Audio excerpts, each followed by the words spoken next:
মাতৃভাষা বিলুপ্ত হবার আশঙ্কায় রয়েছে সাতক্ষীরার ক্ষুদ্র নৃগোষ্ঠী মুন্ডা সম্প্রদায়। মূলধারার শিক্ষা ব্যবস্থায় তাদের মাতৃভাষা সংযুক্ত না করায় মাতৃভাষার চর্চা এখনো অনেকটাই কথা বলার মধ্যে সীমাবদ্ধ। নিজস্ব সংস্কৃতি চর্চায়ও থাকছে পিছিয়ে। সরকারি নির্দেশনা পেলে ভাষা চর্চার কার্যক্রম চালানো যাবে বলে জানিয়েছে কর্তৃপক্ষ। শরীফুল্লাহ কায়সার সুমনের তথ্যচিত্রে দেখুন ডেস্ক রিপোর্ট। দেশের দক্ষিণ পশ্চিমাঞ্চলের উপকূলীয় জেলা সাতক্ষীরা, শ্যামনগর ও তালা উপজেলায় বসবাস আদিবাসী ক্ষুদ্র নৃগোষ্ঠী মুন্ডা সম্প্রদায়ের।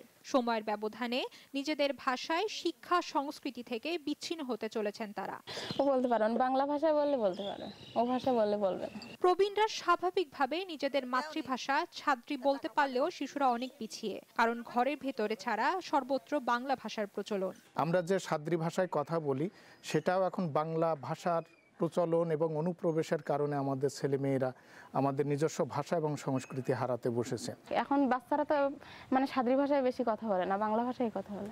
আমরা যখন সবাই নাতি পুতি মা ছা যখন এক জায়গায় থাকি তখন আমরা আমাদের ভাষাটা আমরা চালু করি।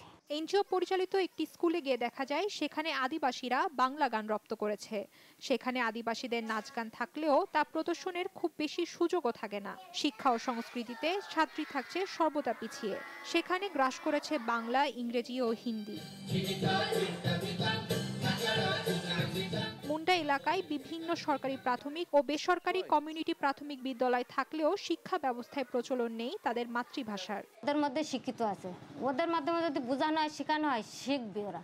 আদিবাসী দিবস উপলক্ষে ভাষা আন্দোলনে হানকে একটা ভাষা ঐতিহ্য রাখা উচিত। আজীবন এটা ধরে রাখতে পারি, সেই জন্য আমরা সরকারের কাছে বিনীত আবেদন। স্থানীয় সরকারি প্রাথমিক বিদ্যালয়ের প্রধান শিক্ষক জানান, সরকারি নির্দেশনা ছাড়া আদিবাসীদের ভাষা শেখার কার্যক্রম প্রতিষ্ঠানে প্রচলন করা সম্ভব না। তাদের নিজস্ব ভাষায় তারা স্কুলে শেখার কোনো সুযোগ নাই, বা বিভিন্ন স্কুলে শিক্ষক নিয়োগ করলে তারা তাদের নিজস্ব ভাষায় তারা ফিরে যেতে পারবে বলে এটা আমি বিশ্বাস করি।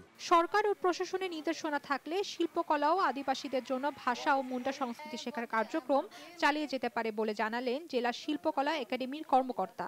নির্দেশনা যদি আমরা সেভাবে পাই তাহলে অবশ্যই আমরাও আন্তরিক যে এই ধরনের সাঁওতাল কিংবা বিভিন্ন ধরনের যে ভাষাভাষী মুন্ডা আছে তাদেরকে নিয়ে আমরা এগিয়ে যেতে চাই। ভাষার মাসে সাতক্ষীরা ২ উপজেলায় ৫২শত মুন্ডা নারী পুরুষের মাতৃভাষা রক্ষায় সরকার সচেষ্ট হবে, এমনটাই প্রত্যাশা আদিবাসী ক্ষুদ্র নৃগোষ্ঠীদের।